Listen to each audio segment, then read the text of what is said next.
नमस्कार। आज हम प्राचीन भारतीय इतिहास के स्रोतों में विदेशी यात्रियों के विवरण के बारे में बात करेंगे।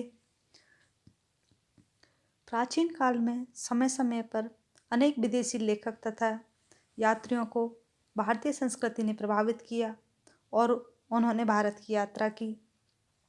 उन्होंने संपूर्ण भारत में भ्रमण करने के उपरांत अपने अनुभवों के आधार पर भारत के संबंध में लेखन कार्य किया। इनके लेखों से भारतीय इतिहास के निर्माण में अत्यधिक सहायता मिलती है। विदेशी यात्रियों के विवरण में हम यूनानी रोमन लेखक, चीनी लेखक, तिब्बती लेखकों के बारे में बात करेंगे। सबसे पहले यूनानी रोमन लेखक। इनमें सबसे पहले नाम लिया जाता है हेरोडोटस का। इन्हें इतिहास का पिता भी कहा जाता है। इन्होंने अपनी पुस्तक हिस्टोरिका में 5वीं शताब्दी ईस्वी पूर्व के भारत भारत संबंध का वर्णन किया है। इससे भारत की उत्तर पश्चिमी जातियों के बारे में भी जानकारी मिलती है। इनके बाद में मेगस्थनीज का नाम लिया जाता है।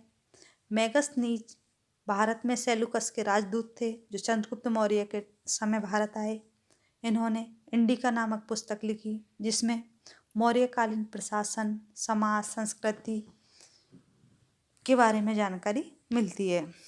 इनके बाद में डाइमेकस का नाम आता है जो सीरिया के शासक एंटियोकस के राजदूत थे जो बिंदुसार के दरबार में भारत आए। इससे आगे डायोनिशियस, ये मिस्र नरेश फिलाडेल्फस के राजदूत थे जो अशोक के दरबार में आए। इसके बाद पेरिप्लस ऑफ एरिथ्रियन सी नामक पुस्तक से हमें भारत के बारे में महत्वपूर्ण जानकारी प्राप्त होती है। इसका लेखक तो एक अज्ञात यूनानी लेखक है जिसका नाम हमें अभी ज्ञात नहीं है। इससे हमें हिंद महासागर की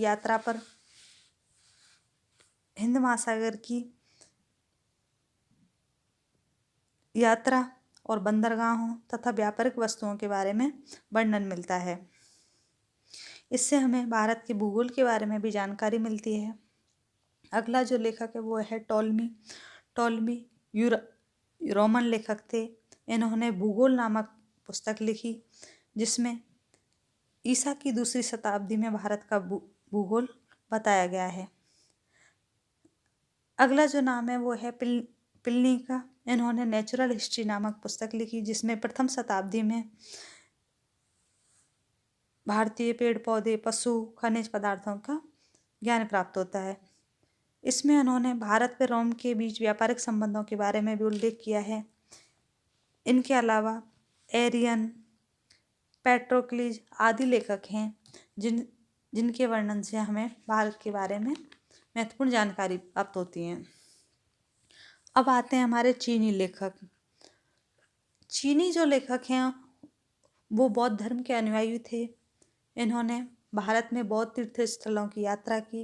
वे बौद्ध धर्म के बारे में जानकारी प्राप्त करने के उद्देश्य से भारत आए। इनमें सबसे पहले नाम आता है फाहियान का। ये चंद्रगुप्त द्वितीय के समय लगभग 399 से 414 AD तक भारत में रहे। इन्होंने अपने विवरण फो काओ की में भारतीय धर्म, समाज व संस्कृति का वर्णन किया है। इसके विवरण से हमें गुप्तकालीन भारत के बारे में उपयोगी जानकारी मिलती है। इन्होंने भारत के विभिन्न क्षेत्रों का भ्रमण किया और इन्होंने बौद्ध धर्म के बारे में जानकारी प्राप्त की। अगला जो नाम आता है वो आता है वेनसांग का। वेनसांग हर्षवर्धन के शासनकाल में लगभग 629 ईस्वी से 645 ईस्वी तक भारत में रहे। इस समय इन्होंने यहाँ विभिन्न स्थलों की यात्रा की तथा नालंदा विश्वविद्यालय में शिक्षा प्राप्त की। इनके यात्रा वृत्तांत सीयूकी में हर्षवर्धन कालीन भारत के समाज, धर्म एवं राजनीति पर प्रकाश डालता है। वेनसांग के जीवनीकार हुली के लेखन से भी ये जानकारी प्राप्त होती है। अगला जो चीनी लेखक है वो है इत्सिंग। 7वीं शताब्दी में भारत आए। अपने विवरण में इन्होंने नालंदा, विक्रमशिला विश्वविद्यालय तथा तत्कालीन भारत की दशा का वर्णन किया है। इसके बाद हम तिब्बती लेखकों में तारानाथ का नाम लेंगे, जिन्होंने कंगयूर और तंगयूर नामक ग्रंथ लिखे। इनसे हमें प्राचीन भारत के बारे में महत्वपूर्ण जानकारियाँ प्राप्त होती हैं।